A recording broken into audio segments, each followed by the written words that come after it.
Gentle viewer, I have a confession to make. With a few exceptions, I don't care about shonen very much anymore. Shonen's target audience is boys aged 12 to 20, and I haven't been a teenager in over 2 decades. I'm 44 and care about adult problems and adult stories. Or at least stories with more complex and nuanced characters. So it takes a bit for me to actually show interest in a shonen.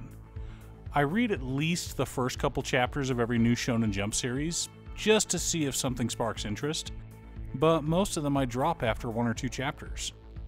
I know a lot of people are banging on about how great Kakaguri is, but to me it felt like a boring revenge story, so I never got past chapter 2. I like my shonen to have a balance of comedy and action, some levity to break up the bleak worlds that a lot of them take place in. Or I want them to be cute romances, because those are always fun to read.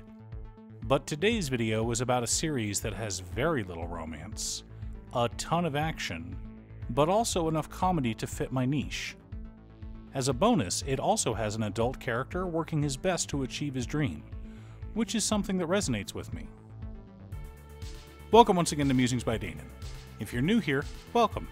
My name is Danon. I am currently reading over 600 manga and light novels, and my 2 favorite genres are fantasy and romance.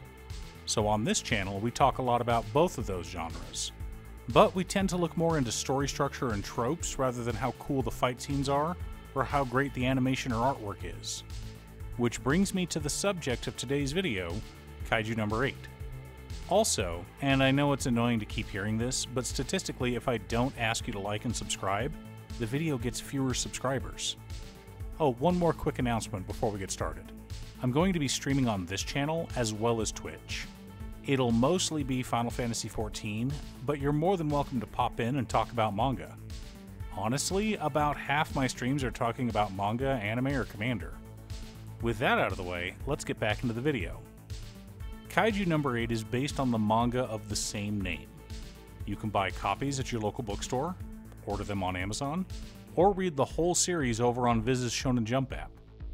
The app is only $3 a month, so that's going to be your cheapest option. But many of us like to have physical copies. I'll post a link down below so you can buy the series on Amazon. Now, I've already done a video on this series, but this past weekend I had my wife and editor, Cutestuff, sit down and watch the show, and I wanted to get her perspective on it. Why? Because she's a huge Kaiju fan. She's seen every Godzilla movie. All of them. This is going to sound like a tangent, but I promise you it'll make sense. Bear with me for a minute. My long-standing opinion on the MCU is that superhero movies suck. The characters are in situations that don't make sense to us as mere mortals, being forced to make choices that none of us will ever encounter. Superhero movies are childish and boring. The reason the MCU, specifically Phase 1, was so successful was because they weren't making superhero films. Iron Man is a redemption story.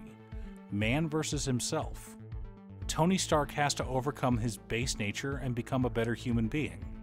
He has to use his wealth, intelligence, and power to serve the greater good, and becomes a good person in the process. Well, mostly a good person. It just so happens that there's a superhero in the movie. Captain America is a World War II action epic, a genre with literally hundreds of examples, many of them based on true stories, that just happens to have a superhero in it. Thor is a coming-of-age story. It's a movie about a boy becoming a man, that just happens to have a superhero in it.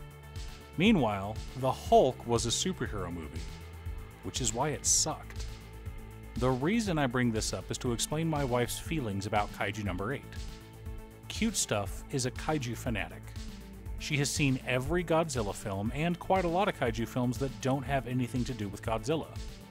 Her initial impression after watching the first 3 episodes of Kaiju number 8 is that it's a fun shonen romp that just happens to have Kaiju in it. But it doesn't feel like a Kaiju series. And I agree with her. First of all, it's good, which means it can't be a Kaiju series. I stated earlier that one of the reasons I love this series is because it has a main character who, despite being past his prime, is still working towards his dreams. Only, not at first. When we first encounter Kafka, he's working for the Kaiju cleanup department. After a Kaiju attacks and the Kaiju Defense Force bravely takes it down, the cleanup crew disassembles the enormous monster so that it can be taken away and the city can be rebuilt. No one wants dead animals in the street, especially when they're dozens of meters long. But cutting up Kaiju wasn't always Kafka's dream.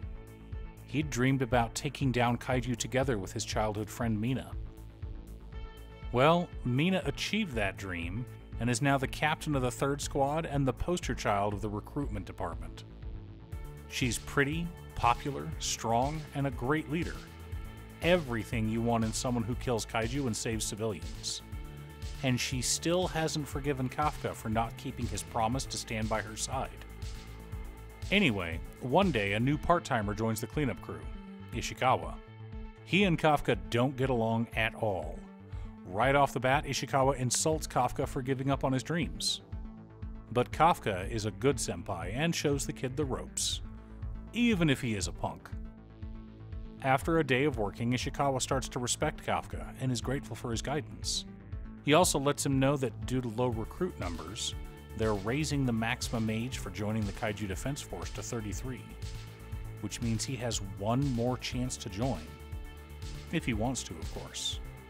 Now, I don't just want to do a summary of the first episode, rather I want to talk about the most recent episode, which acts as a turning point for the series.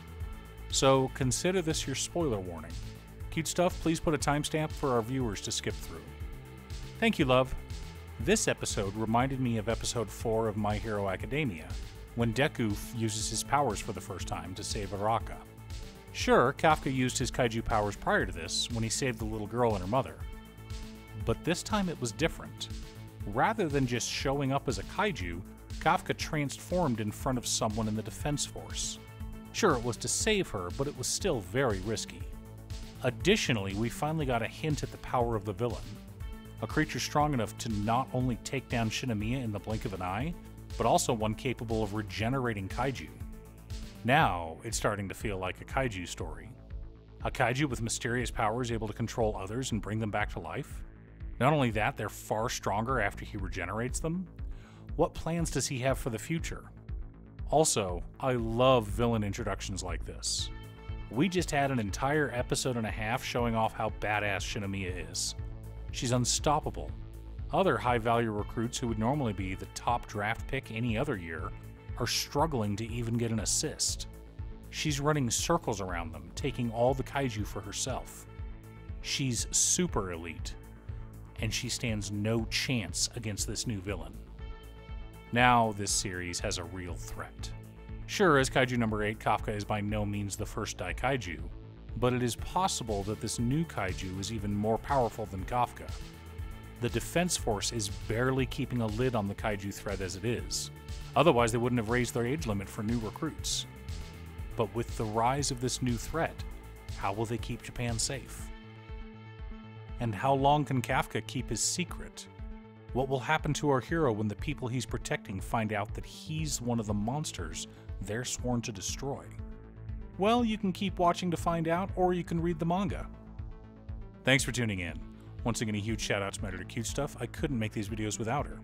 If you'd like to hire her to edit your own videos, she can be reached at cutestuff.edits@gmail.com. Link is down below. If you're looking for ways to support the channel directly, you can head on over to patreon.com/Damon. There are several tiers to choose from. You can pick an anime or manga for me to do a video about, or you can join our monthly manga club. I also want to give a quick shout out to all of my patrons: Waffles, Jiraiya, Danny, Muffins, Marcus, Squishy, Brett, Roxy, Sean, Pob Zombie, Mark, Borgie, Nazwin, Pedro, Midge, Alex, Julio, Valeria, Conga, Ignis, RJ, Aaron, Chris, Robert, Joel, Brock, and Michael. You guys are awesome. I post new anime or manga videos often, or you can click here to watch additional videos. Again, thanks for watching, and I'll see you all again next time on Musings by Danon.